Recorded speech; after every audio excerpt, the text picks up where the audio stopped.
10:30, good morning. How are you guys? Woo. Hey, you can kind of stretch out a little bit for like the first time in our church for like 3 months. And you know why there's a couple empty seats in the room?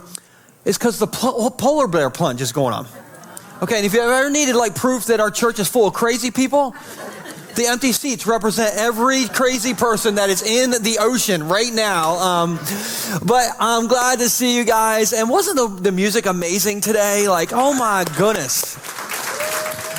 Listen, you've already experienced the best the service is going to get. Okay, like that. It's just all downhill from here. But I'm so glad that you're here. And my name is Joel. I'm the campus pastor. And so if this is your first time here, welcome to our basement. And I always love it that people will come into our church for the first time. And if you think about it, like it's scary to go to church for the first time. Would you agree?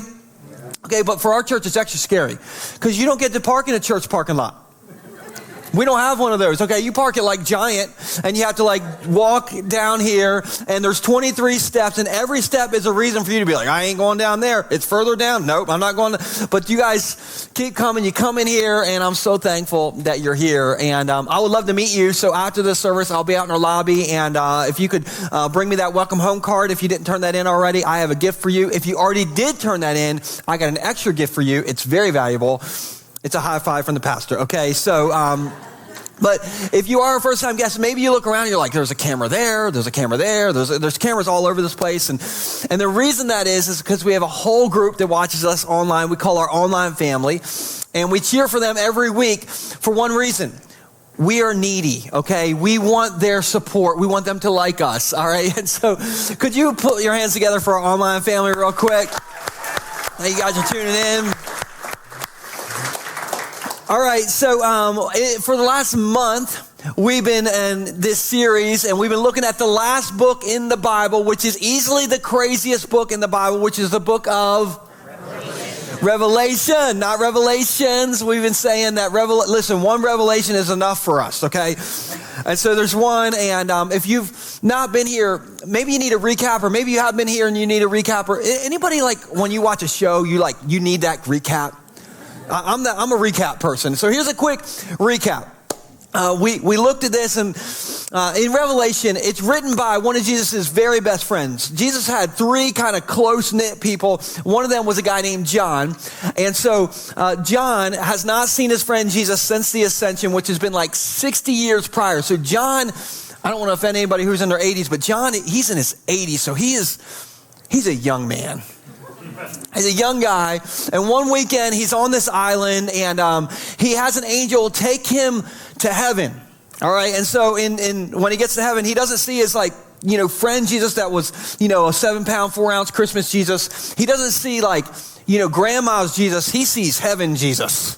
And he's got fire for eyes, and it's a whole thing. And so chapter 1, we meet Jesus. Chapter 2 and 3, Jesus, puts down his fire eyes and picks up a typewriter and writes these 7 letters to these 7 churches. And that brings us to the last message in this series. We finally made it to chapter 4. And maybe you're like, well, aren't there more chapters than that in the book? Okay, yes, and let me just tell you, when we set out to do this series, I thought, I'm going to slate 4 weeks for this, and I know I won't get through the whole book, but we're going to get as far as we can, and my goal was to make it so that you're not afraid to read the last book of the Bible anymore. And so if you want to keep on with this series, I would just tell you, just keep reading the book of Revelation, and I would recommend one resource along with it is to get this book right here called What Happens Next by Max Lucado. It's amazing, and it's in the Delaware library system, people. I looked it up this week, and there was one copy at the Rehoboth Beach Library, and I told 400 people today about this one copy, so I imagine there's a lot of people on the Libby app fighting over this right now. But this book is so good. But today, for the last message in this series, I'm calling this message, and we'll put this on the screen, A Tour of Heaven, Part 2. Now, I want you to turn to the person next to you and say, did you know there are no calories in heaven? Not one. There's no calories in heaven. You eat all you want. It's all good. Wouldn't that be nice? Somebody just yelled cheesecake. Calorie-free in heaven. I mean, it's not biblical, but it's probably biblical, So, hey, speaking of calories, does anybody here in the room love some Chick-fil-A? Come on, if you love Chick-fil-A, would you just shout Polynesian sauce or raise your hand or something? Come on. I mean, Some of you are like, would you just not talk about Christian chicken the day that I cannot get Chick-fil-A? I love Chick-fil-A, and I'm going to circle back to Chick-fil-A in a second. But I'm an 80s kid. Do we have any 80s kids? You were born in the 80s. Somebody in the last service was at least 70 and they raised their hand because they're like, I was alive that decade, but a lot of decades before that. I'm talking about you were born in the 80s. We're the 80s kids. Okay. These are the people we grew up drinking Kool-Aid. We grew up eating the cheese that you could squeeze out of the can, you know what I'm saying? And we went to this mysterious place on the weekends called the mall. Come on, didn't you just, even if you're not an 80s kid, didn't you love the mall back in the day? If you don't know what a mall is, let me tell you about the good old days for a second, kids. When I would go to the mall, my local mall was the Center at Salisbury. Was that anybody else's local mall? Okay, yeah, so I'll go to the mall. But as soon as you walked in, it smelled like movie theater butter popcorn. I mean, it smelled like clogged arteries. It smelled so good right when you walked in. But I didn't want to get popcorn from the movie theater first. The first place I wanted to go always in the mall was Orange Julius. We'll put this, come on. Did you just feel that, like the nostalgia in your soul? And they actually had strawberry Julius's, which was my favorite. But either way, Orange Julius was amazing. After I would go there, I would start my hunt through the mall for a starter jacket. I think, let's come. Who had a starter's jacket? You had a starter jacket? All right, this is embarrassing. I literally owned this starter jacket. Now, our church is full of Eagles fans, and I just need to tell you, I am not a Cowboys fan. I don't know why I own a Cowboys starter jacket, and you Eagles fans are, you represent the city of brotherly love, but I'm scared of you, all right? So show your brother some love that I had this jacket. But I would go to Orange Julius. I would look for the starter jacket. Then I always go to the pet store in our mall because I was like obsessed with the little bunnies. I got so many mall bunnies. I mean, it is ridiculous. And so after that, I definitely didn't go into Spencer's Gifts. Okay, at least that's what I told my mother, And after I definitely didn't go into Spencer's Gifts, I went to the heart of the mall, which was the food court, all right? And I would go straight to this place, Chick-fil-A, and I'd order a chicken sandwich, no pickles. That's the only way to do it. Waffle fries, and 4 Polynesian sauces. 4. This is before Chick-fil-A sauce, okay? So 4 Polynesian sauces, and I became a fan of Chick-fil-A because of the mall. Now, a little cool thing about me from back in high school, a guy I knew in high school, he ran this Chick-fil-A over here for years, Zach Hayes, and I think he runs the one in Milford now. But a few years ago, I was working here, and it was lunchtime. And basically, we're in a basement, but I can smell Chick-fil-A anywhere I'm at, okay? So I was like, I'm going to go to Chick-fil-A, and I'm going to see my friend Zach. And what my real motive was I was thinking maybe Zach will bless the local basement pastor with a number 1 meal because I was having an impure thought, but we've all had those, okay? So I was like, okay, I'm going to maybe get some Chick-fil-A. And so I walk in, and Zach is just standing there. As soon as I walk in, I'm like, the Lord hath provided for the pastor. And he said to me, he's like, we're slow right now, which never happens at Chick-fil-A, okay? So he's like, we're slow, and I'm thinking, this is number 1 meal is coming. And he said, would you like a Chick-fil-A kitchen tour? I was like, a Christian chicken kitchen tour? From the guy who runs Chick-fil-A? I mean, you might as well have said, would you like a tour of heaven? Joe, like, come on in. And I'm thinking, I've been a fan of Chick-fil-A since I was a kid. I mean, I've tried all your products.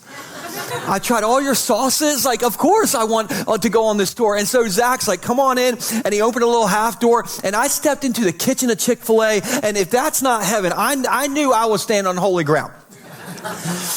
And I saw how they make their salads to order. People, per your order, you get your salad made there. You know they don't do that at McDonald's. You know it. And then I saw that they like hand squeeze or like, use fresh lemons for their lemonade. And then I saw the chicken station. And they have raw chicken soaking in milk all day long. And when you order, they do the flour thing and they drop it in the fryer itself. It's all done right there because what would Jesus do? That's how he would make chicken. And I will never forget my Chick-fil-A kitchen tour. Now, I tell you that because in Revelation chapter 4, John, the guy who wrote Revelation, he doesn't get the Chick-fil-A kitchen tour. He gets the heaven tour. And I promise you, he will never forget the heaven tour. Now, if you've been with us during the series, you may be like, well, I thought he already took didn't he in like chapter 1 take the heaven tour? Okay, well, sort of, kind of, but that was sort of like in a dream moment. But in chapter 4, John steps into heaven, like the heaven. Hello. And in chapter 1 of Revelation, John sees like heavenly Jesus, but in chapter 4, John sees heavenly God. He sees the heavenly throne room, and there's an angel with him, and I'm sure the angel is like, listen, John, you need to pick your jaw up off the ground, and you need to pick up a pen because you need to write down the details of what you're seeing, because like there's a church 2,000 years from now that is meeting in a basement, and they're going to want to know all the details. Do you guys want to know all the details? Okay, so John, you need to write this stuff down. And so John wrote down his experience in chapter 4. So this is from John. He says this: then as I looked, I saw a door standing open in heaven. Now who's walking through that door? Who's going to walk through that door? Okay, you want to walk through that door. You don't want to walk through the other door. So the door is standing open in heaven. It's open, and the same voice, this is Jesus' voice, that I had heard before, spoke to me like a trumpet blast. And the voice said, come up here, and I will show you what must happen after this. Now, Jesus is kind of like the tour guide. He's like, hey, John, just step on in to heaven. Take the heaven tour. I mean, I think of one of my favorite movies when I was a kid was Willy Wonka. Anybody love that movie, Willy Wonka? Oh, man. And if you don't know this story, like there's 5 golden tickets. And the whole world is trying to get these 5 golden tickets, because if you get a golden ticket, you get a tour of Willy Wonka's chocolate factory from who? Willy, the guy. And so if you got on the tour, you know you're going to see chocolate rivers. You're going to see how they make everlasting gobstoppers. You're going to see Oompa Loompas, which freaked me out as a kid. Anybody else? But in chapter 4 of Revelation, Jesus is like, hey, John, you got the golden ticket. You step on into heaven, and instead of like chocolate rivers and, everlasting gobstoppers and Oompa Loompas, there's going to be like gemstone colored thrones, and there's going to be a crystal sea ocean. And then we're going to meet these 4 creatures with eyeballs all over their wings, which is way crazier than Oompa Loompas. But we'll get to that. And so tour guide Jesus is like, hey, John, buddy, step on in to heaven. Just walk in and just take a tour because you got the golden ticket. And so John steps in, and then it says this, at once, in verse 2, at once I was in the Spirit, and there before me was a throne in heaven with someone, spoiler alert, that someone is God, sitting on it. Now, question, and this is a layup, okay? Anybody can answer this question. Is God standing by his throne? No, okay. Is he pacing nervously around his throne? Like, I just don't know what to do. No, okay. Is he like posting on social media, like under his account, God, I really don't know how to handle the world right now. And so any ideas you have, just leave a comment below. I will read all comments. Sign off. God. See, doing that? What's he doing? Sitting. He is just sitting. Why? Because God is ridiculously in control of all things all the time. He's not like, pacing around his throne in the throne room like, I just don't know what to do about the price of eggs. I mean, and this artificial intelligence. I mean, didn't these humans learn anything from the movie Terminator? I mean, I still know what to, and Putin, he's a wild card. I never know what he's going to do next, and then these NFL refs. The Chiefs are in the Super Bowl again, okay, so I don't know what to do about these refs, okay, clearly they have something to do with it. Maybe I'll smite them. I don't know what to do. No, God's not doing that.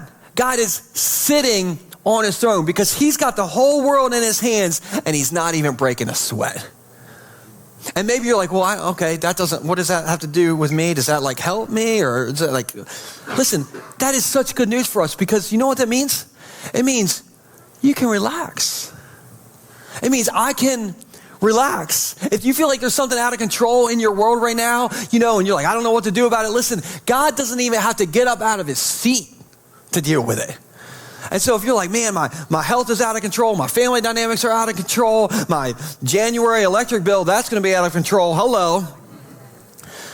God has never, ever, ever, ever not been in control. So I just want to remind you of that, okay? Whatever's going on in your life right now, and you feel like you're out of control, God is not out of control. He's just chilling on his throne, and he's got the whole world in his hands, and he doesn't even have to get up out of his seat to control all that. That's good. That's good. So then next, things get real juicy because John starts describing God on the throne. Okay, is this interesting to you guys? Yeah. Okay. All right, so this is how he describes what he sees, all right? The one sitting on the throne was as brilliant as gemstones, like jasper and carnelian. Everybody say jasper and carnelian. Now, a little research on these gemstones. Jasper can be a lot of different colors as a gem, but later in Revelation, jasper is described as clear. And so this gemstone, I imagine, is clear to represent that God is totally pure.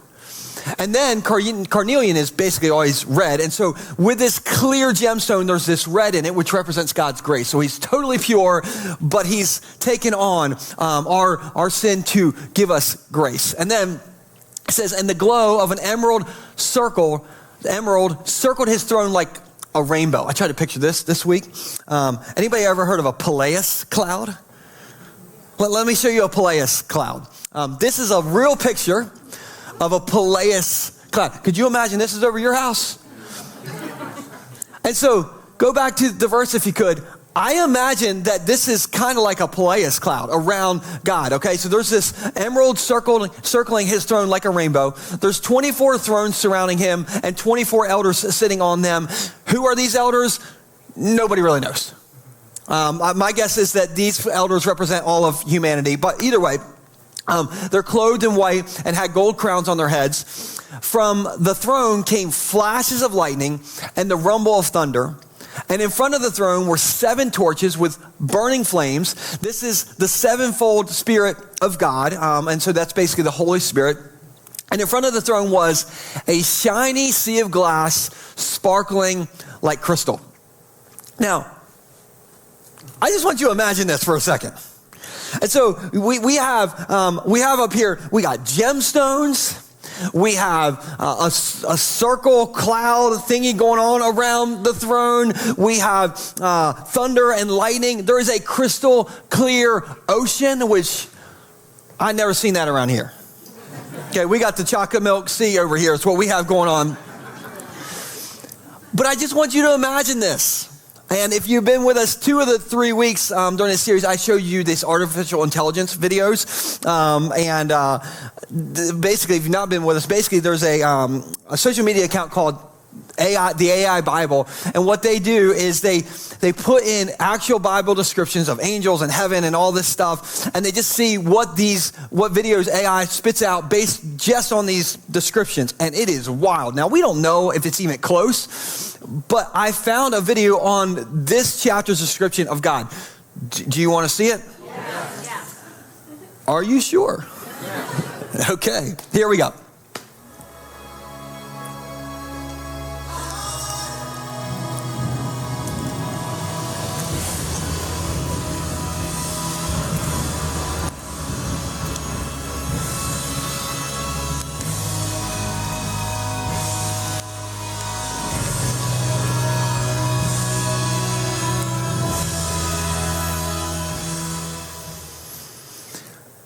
That was not on my Chick-fil-A tour. I mean, that is wild, isn't it? And so I want you to think through this series, if you've been here, maybe this is your first time here, but maybe you've been here through the whole series. I was trying to think like, what do I want you to walk away from this series today with? And it's really this, and I've been saying this, that God is way, way, way bigger and way, way, way more awe-inspiring than any of us have been picturing. And I tried to figure out how to phrase this in a way that's memorable, and I really couldn't figure out a good phrase or a good way to put it, but here's the best I came up with this week, and it's this. God's terrifying in a good way, but God's never ever terrible. God's terrifying in a good way, but God's never ever terrible. Can I tell you a story about my boy, Nixon? Is that okay? Okay, Nixon is my 9-year-old, and he gets very excited about Christmas. And so for Christmas, he made Christmas lists for each of his grandparents. Each set got a different Christmas list because he is a smart kid. And before I tell you what he put on his Christmas list, I should tell you that this story, some of you may not like parts of this story. And so whenever I say something you guys may not like, I always like to give you an opportunity to give me feedback. And so at any point, if I offend you in this story, you can email me at nate@bayshore.com. I would love for you to just write me anything you want. You know, maybe this week, maybe right now while you're sitting there, you can just email me again at nate@bayshore.com. But maybe just keep this up there for this story, Amanda. I think there'll be a lot of people interested in emailing me at nate@bayshore.com after this. So Nixon, on one of his Christmas lists to his grandparents, he put an animal trap. Now, Stacy's dad and stepmom were like, they reached out to us because they're, great. They saw that on the list and like, are you okay with getting him an animal trap? And in a moment of terrible judgment, I was like, I think that'll be fine.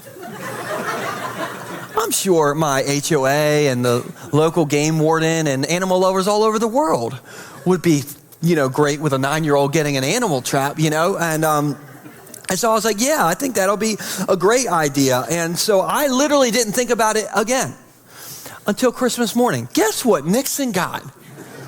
And guess what Nixon said was his favorite gift he got on Christmas? An animal trap. Okay, now I live in a neighborhood where we get fined if we don't have our lamppost on at nighttime. And so Nixon, on Christmas, he's putting out an animal trap in this neighborhood. You get fined if your lamppost isn't on. Did you guys enjoy your Christmas? I hope you did. Because this is what I'm doing on my Christmas, okay? So Nixon put his animal trap out. And again, in the moment of just not thinking straight, I never at one point considered that he may actually trap an animal. That never even crossed my mind until literally the day, December 26th, I woke up to Nixon saying, Daddy, I caught a giant possum. Now that's a sentence I've never had to deal with. Anybody else ever had to deal with this? Like I've never in my life, okay? And so Nixon's dad, whose email is nate@bayshore.com, I go out and he was not lying. He caught a giant possum, okay? And I don't know if you've seen a possum up close, but I've got a Google image of one I thought you should see. This is a possum up close. It is terrifying. And Nixon's like, Dad, what do we do? Do we kill it? I'm like, no, what? No. I want to tell the church this story. No, we don't kill the possum. Long story short, we somehow let the possum go, and Nixon is never, ever, ever allowed to use his animal trap ever again. And in the first service, somebody was like, oh, and I'm like, you want the animal trap and Nixon for a while? Okay, so anyway, I tell you that because in my mind, possums are terrifying. But did you know possums are not terrible? Do you know that possums eat more ticks than pretty much every local animal? And they eat mice, they eat snakes, they eat cockroaches. Aren't you thankful for a possum now? And on top of that, they clean up our trash, they clean up our roadkill. Listen, you should adopt a possum. And if you'd like to adopt one, you can always email me at nate@bayshore.com. I'll tell you all about possum adoption. But listen, possums are terrifying, but they're not terrible. Now, I am not saying that God is like a possum, because if I did, I would not be playing dead. I would be dead. But I am saying there's similarities, because God is terrifying because he's so powerful that he's more powerful than lightning bolts and tsunamis and volcanic eruptions. That's kind of terrifying. Would you agree? But he uses all of that power not to terrify us, but to terrify our enemy, the devil. And he terrifies him so he can clean up our sin trash, kind of like possums clean up trash. And so that when Jesus followers stand before him in heaven, we don't turn into roadkill because we got the golden ticket, baby. And so God is terrifying, but not in a bad way. Okay, he is never, ever terrible, okay? Now, does that kind of make sense, sort of? Okay, now, let's keep going. And if you think the heavenly tour has been weird so far, it's going to get weirder. So, verse 6, in the center and around the throne were 4 living beings. Everybody say 4 living beings. Beings. Each covered with eyes, front and back. The first of these living beings was like a lion. The second was like an ox. The third had a human face. And the fourth was like an eagle in flight. Each of these living beings had 6 wings, and their wings were covered all over with eyes, inside and out. Now, anybody want to see this in AI? Because I ain't showing you that. Because you're sick if you want to see. Like, I need to sleep tonight. But I want you to imagine this. There's these 4 creatures, these beings that are sitting on thrones, like guarding God's throne 24 hours a day, 7 days a week. And so I want you to turn to the person next to you and say, all day, every day. All day, every day. And I'll show you this in a second. These beings have been there forever. And they are going to be there forever. And maybe you're like, okay, well, does God need security guards around his throne? No. Did you see the AI video earlier? Like the 80-foot tall fire eyes guy? Okay, he doesn't need guards. So why are these 4 beings around him all the time? Well, each of these beings represent a characteristic of God. And so we'll put this on the screen. The lion being represents God's strength. The ox represents God's faithfulness, his sturdiness. The human face represents God's intelligence. And I'll be honest, I had to second guess this one because I've met some people. I went to Walmart on Friday and anyway. But this represents God's intelligence. And I don't even want to bring it up, but the eagle, there's always a few, all right, represents God's sovereignty. And so I just want you to imagine this. Whenever we're in heaven, we can look and we can see these 4 beings and we can be like, oh yeah, my God, he is the strongest, most faithful, smartest, most in control being of all time. And he is fighting my battles for me. Aren't you thankful for that? That's what these beings represent. Now, since that's who our God is, here's what these creatures never stop doing. And this is in verse 8. Day after day and night after night, they keep on saying, holy, holy, holy is the Lord God, the Almighty, the one who always was, who is, and who is still to come. Holy, holy, holy is the Lord God, the Almighty, the one who always was, who is, and who is still to come, day and night. Now, can I tell you another story about Nixon that does not involve possums? Okay, is that okay? My boy Nixon is the most excitable person in our family. Okay, and you know how some people are just kind of steady. You know, they don't have highs or lows. You know. Nixon is okay, he is a party all the time. 24 hours a day. Some weekends I take him, he likes to go to the local hardware store and I'll take him in there. And you would think he was in Willy Wonka's chocolate factory. He loves it. He thinks every shovel is the greatest. He thinks every can of WD-40 we need to buy. He is just living his dream. He loves life. And so a few weeks ago, I went to go pick him up off the bus and Nixon runs off of his bus every day. He never walks to the car. He runs because he's just always excited. Okay. He's just party all the time.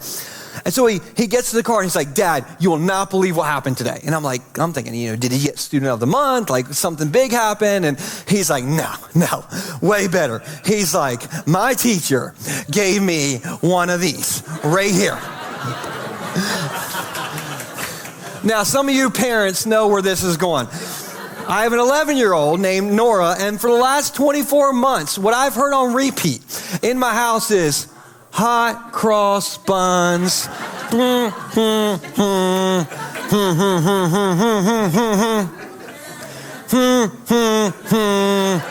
Parents, have you been in this struggle? And so Nixon's like, I got this. Guess what song I can play? And he goes, And I'm like, give me that. I'm going to put it under my tire right now. I cannot handle that song anymore. And he told me when I borrowed that from him, he's like, Daddy, don't break it. And I'm thinking, I'm going to break it. Okay, that's what I'm going to do. But that song has just been on repeat in my house for like the last 24 months and for the next 24 months. And, it's just like keeps happening over and over again. It's like the Chiefs in the Super Bowl. It just keeps happening over and over. And have you ever gotten like an earworm, like a song you just can't get out? It's just there. And maybe you hear like, these four creatures in heaven, they're just going to be singing holy, holy, holy, like all day long, which means when I'm there, that probably means I got to sing holy, holy, holy forever. And I want to do something else sometimes. Like I want to get on that heavenly jet ski on the Crystal Sea, Pastor Joel. Who wouldn't mind being on the Sea-Doo on the Crystal Sea a little bit? Okay, me too. And here's the thing. I don't know everything about heaven. I don't know how it's all going to work. But I do know, regardless of if we're singing all the time, it's going to be the most fun any of us have ever had. I mean, it's going to be incredible. All right, there's going to be, in my mind, all you can eat surf and turf. Come on, somebody, all the time. There's going to be beaches where you always have a spot. Everybody on the beach is a local because we're all citizens up there, And there's going to be roller coasters everywhere, puppies everywhere, not a cat in sight. I mean, it's just going to be perfect. Perfect. We're describing what's perfection, right? Anyway, but whatever you think the best there is, multiply that by infinity, and we're not even getting close to what heaven's going to be like. But wherever you are in heaven, you're going to be able to stop and listen, and you're going to hear, holy, holy, holy, holy, holy, holy. And you'll never be annoyed. It's not going to be like hot cross buns. You're never going to be annoyed because you're going to be able to look and you're going to be able to see that this throne, okay, that God is sitting in, it has these colors of gemstones. And there's this rainbow cloud circling him day and night. And there's these lightning flashes and these thunder claps. And these creatures are going to be singing, holy, holy, holy, because God is holy, holy, holy. And they're never going to stop singing holy, holy, holy. And I just want you to picture this tonight when you go to bed, when you put your head on your pillow tonight, what's echoing in heaven is holy, holy, holy. And you wake up for your day tomorrow, Monday, to start your week. I want you to know what's echoing in that moment tomorrow morning is holy, holy, holy. And all night tonight, while you slept, what happened in heaven, what echoed is holy, holy, holy. And for the rest of your life, you now know what music is playing in heaven, what the lyrics of the soundtrack of heaven is, which is holy, holy, holy. Because God will never stop being holy. Because he is, and we'll put this on the screen, he is holy forever. Now, I love this, and I want you to walk away with this. We do not have to wait until heaven to join in with the chorus of heaven and sing holy, holy, holy. We can do that right now. And tonight, maybe you go watch the sunset tonight, and you see the winter colors, okay, of a sunset, and it's the pale colors of that Peleus cloud. And you can just stop tonight and say, holy, holy, holy. And when maybe you have small kids, maybe when they're laughing in the living room later today and they're laughing so hard they fall on the ground. Isn't it just the best to see a kid that's like happy and laughing? Just stop and say, holy, holy, holy. And when you eat lunch in about 23 minutes, maybe you're going to go to Agave over here and get the guac. It'll cost $23, okay? But when you take that first bite, what do you need to think? Holy, holy, holy. Because God has never stopped being holy, holy, holy. And so I thought, what better way to end this series than to join in with heaven from our basement and sing a song called Holy Forever. Now, before we do that, just two quick things. Number one, maybe that's the part of this where I lost you. Because maybe you're like, I like hearing some of this stuff and these glimpses of heaven is interesting, but like, worship's just not my thing. it just feels weird to me. And like, I just, I know some people get into it, and there was a person in front of me today who they had a question because they were really into it and nobody answered their question. But it's just weird to me. And I just want to say this to you. Number one, I never want you to feel weird in our church, ever. And I'm never going to be the pastor who stands up here and says, well, if you just can't get into the worship, you just need to try harder. Pull yourself up by the worship bootstraps and just figure it out. That's not the answer. Listen, do you know what the key to worship is? It's not trying harder. It's picturing heaven clearer. It's putting heaven and Jesus and God on the throne in 4K and seeing what is actually happening up there and knowing we are joining in. We're not starting a song. We're joining in with heaven's song right now. So don't try harder. Picture clearer. And then the second thing is this. I've been doing this long enough to know that some of you came in today and things are shaky in your life. Maybe it's a health thing that's shaky. Maybe it's the dynamic in your family that's shaky. Maybe you're raising some young kids and it's just hard. Maybe you're raising teenagers, definitely shaky. Maybe you've lost somebody, things are shaky. Maybe things are shaky at your job. Anybody got anything that's shaky going on in your life right now? Any shakiness? That's almost an all escape right there. And so when things are shaky in our life, we can feel like we're unsteady. We feel like we're on a sinking ship sometimes. Just a quick story before the band comes up here. A few years ago, my mother-in-law and stepdad invited us to go on a trip to a cruise, so a Carnival cruise. Speaking of heaven, my in-laws were inviting us to a Carnival cruise. I got some good in-laws, people. And so I loved the cruise. A couple things I loved about the cruise is I went on the kids slide all day with my kids. At dinner, you can order multiple meals, and they will let you have multiple meals. And I did that every single night, okay? And I ate the meals. It was amazing. I love the trip. I love that in the casino, I didn't lose $1. I lost a lot more than that. No, I'm just kidding. I'm way too cheap to do anything in the casino. But I loved our trip, except for one night we were going to dinner. And we're on a cruise ship, and in the middle of the cruise ship, they had this live music playing. And these ladies were playing cellos or violins. I can't tell the difference. It wasn't a flutophone. It was not a flutophone. And they were playing this music, and I just love listening to them. And so I was listening to them, but then they played a really odd song when you're on a cruise ship in the middle of the ocean. And I actually filmed what they were playing. So this is what they were playing.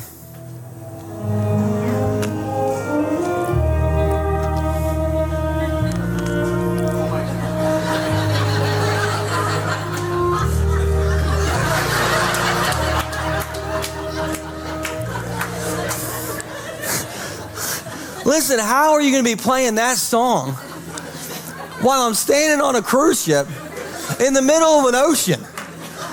Like the rest of the trip, you know what song I was hearing in my head?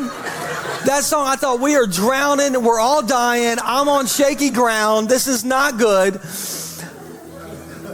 And then, one day, we got to our port at Turks and Caicos, and they dropped anchor at Turks and Caicos. And speaking of heaven, oh my goodness, I've never seen water that clear before in my life. And I stepped onto that dock, finally stepped on the solid ground, and I realized, after hearing that song and things felt shaky, I realized we've anchored here, I'm on solid ground, I'm gonna be okay. Everybody say, I'm gonna be okay. Here's the thing, maybe you walked in today and you feel like you're on shaky ground right now. And during this last song, I want you to know that you are gonna anchor right here in this song. And you're going to stand on solid ground, not on your ground, but on holy ground, what God and his throne represent. And you're going to be okay. You're going to be okay. And so why are we going to be okay? Because God's sitting on his throne. And he's got the whole world in his hands, and he's not even breaking a sweat, because God has never, ever not been in control. And all day, every day, there's these four creatures. There's a lion, there's an ox, there's this human face, there's this eagle, and they're around him, guarding him, because they represent that our God is the strongest, most faithful, most smart, most in control being of all time. And 24 hours a day, they're singing, holy, holy, holy. Right now, they're singing, holy, holy, holy. And we can sing holy, holy, holy right here and anchor in this moment and stand on solid ground and know we are anchoring on this tour of heaven. And we are anchoring in the revelation of Jesus Christ. And so we're going to sing this song so the band can come forward. And if you've never put your hope in Jesus, before we sing this song, I want to give you an opportunity to say yes to Jesus so that you can begin your relationship with him, so that one day you have that golden ticket, you get to heaven, and you can say, holy, holy, holy with us. And so if you guys would just bow your heads, if you've never crossed that line of faith and you want to say yes to Jesus right now, would you just raise your hand right now? You just raise your hand if you want to make that decision today. And if you're making that decision, here's what I want you to do. If you just raise your hand, or you already are a Jesus follower, let's just say this out loud together. Let's just say this. Dear Jesus, I believe that you're the Son of God. And I got a glimpse of heaven today. And today, I'm putting my faith in you.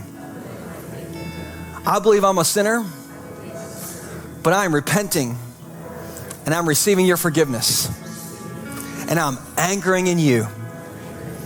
And I put my feet on solid ground. And I can't wait to step through that door of heaven one day. In Jesus' name. And everybody said amen. Amen. And let's put our hands together for those who made that decision today.